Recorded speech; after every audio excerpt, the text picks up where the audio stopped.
کسی نے سوال کیا جب مردے کو تکلیف ہوتی ہے تو پھر پوسٹ مارٹم کرنا کیسا ہے جبکہ اس میں اور زیادہ تکلیف ہوتی ہے؟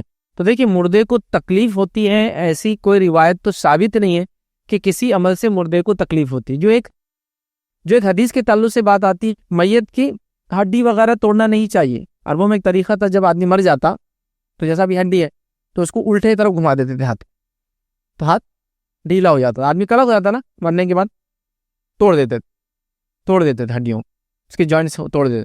تو آپ صلی اللہ علیہ وسلم نے تب فرمایا تھا میت کی ہڈی نہ توڑو, اس لیے کہ یہ ایسا ہی ہے جیسا زندہ کی ہڈی توڑنا. لیکن اس حدیث میں بھی کہا ایسا ہی ہے جیسے زندہ کی ہڈی توڑنا, لیکن تکلیف ہوتی نہیں کہا.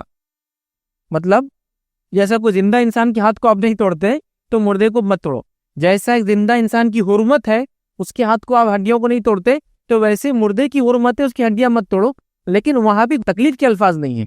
تو بہرحال مردے کو تکلیف ہوتی ہے اس حدیث میں الفاظ نہیں. وہاں معنی اور مفہوم یہ کہ جیسا زندہ کی حرمت ہے اس کی ہڈی نہیں توڑی جا سکتی ویسے میت کی حرمت ہے ہڈی مت توڑو. لیکن تکلیف کے الفاظ تو بہرحال وہاں بھی نہیں ہے.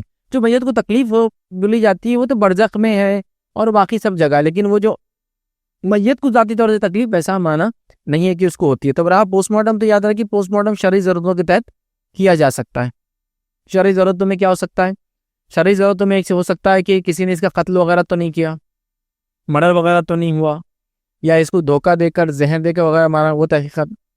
دوسرا ہو سکتا ہے طبی طور پہ کہ کوئی بیماری وغیرہ ایسی نہ ہوئی ہو, اس کو چیک کر لیا جائے کہ یہ لوگوں میں پھیلے, وہ بھائی امراض وغیرہ دکھ رہا ہے ڈاؤٹ ہے تو چیک کر لینا اور پوسٹ مارٹم کرنا تب بھی جائز ہے. اور پھر بحالت مجبوری جب کوئی اور راستہ نہ ہو تو پھر بچوں کے یا اسٹوڈنٹس کے سیکھنے کے لیے جبکہ اس کے علاوہ بیماری اور امراض کو ضائع کرنے کا کوئی طریقہ نہ ہو, جیسا کہ جب تک لوگ دیکھیں گے نہیں اصل میں کیسا ہوتا تب تک وہ لوگوں کا علاج بھی نہیں کر پائیں گے. تو یہاں پھر کیا کرے بیچارے, کیسا سیکھیں گے انسان تو دیکھیں گے نہیں. تو یہاں بھی علماء کہتے ہیں بحالت مجبوری پھر یہ کیا جائیں گا. لیکن جو یہ تھرڈ والا کیس ہے, تھرڈ والا کیس جس کے اندر آپشن ہے آپ کے پاس, تو یہاں علماء لکھتے ہیں مطلب یہ ایجوکیشن کے لیے یہاں لکھتے ہیں کہ جب ایجوکیشن کے لیے کیا جائے کوشش یہ کی جائے کہ وہ لاشیں جو اسٹیٹ پرووائڈ کرے, مطلب جو کنٹری ہے ملک پرووائڈ کرے, اور ایسے لوگوں کی اگر ہو تو بہتر ہے جو گناہ گار تھے. معصوم اور نیک لوگوں کے ساتھ یہ کرنا نہیں چاہیے. آپ سمجھے بات؟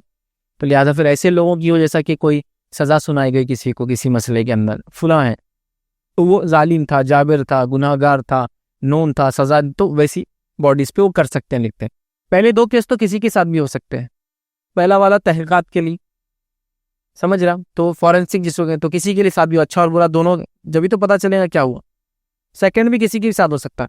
تھرڈ کیس میں وہ کہتے ہیں ایجوکیشن کے لیے اگر کرنا ضرورت ہی ہے, اس کے علاوہ چارہ نہیں ہے, تو تب کوشش کی جائے ایسے میت پہ کی جائے جو گناہ گار ہوں, نیک لوگ اور معصوم لوگوں کے ساتھ. ہے معصوم سے مراد بچے اور نیک لوگ سے مراد بڑے اور چھوٹے کوئی بھی ہو سکتے, مرد اور عورت ہو سکتے, مسلم اور غیر مسلم بھی ہو سکتے جو اچھے تھے, ان کے ساتھ یہ نہیں کرنا چاہیے.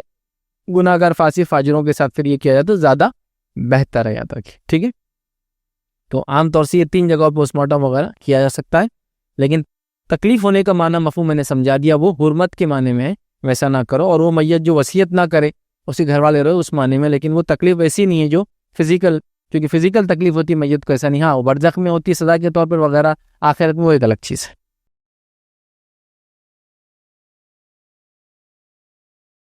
السلام علیکم. آپ بھی ہمارے اس کام میں تعاون کریں اپنی زکات و صدقات کے ذریعے. ڈونیشن ڈیٹیلز کے لیے ڈونیٹ اس پر کلک کریں. اگر آپ کو ہمارے ویڈیوز پسند آئے ہیں تو اسے شیئر کریں اور ثواب کے حقدار بنیں. روزانہ ہمارے ویڈیوز کو پانے کے لیے ہمارے یوٹیوب چینل کو سبسکرائب کریں اور بیل آئکن دبائیں. ہم سے دیگر سوشل میڈیا پر جڑنے کے لیے ویڈیو میں دیے گئے آئی ڈی کو سرچ کریں. جزاک اللہ.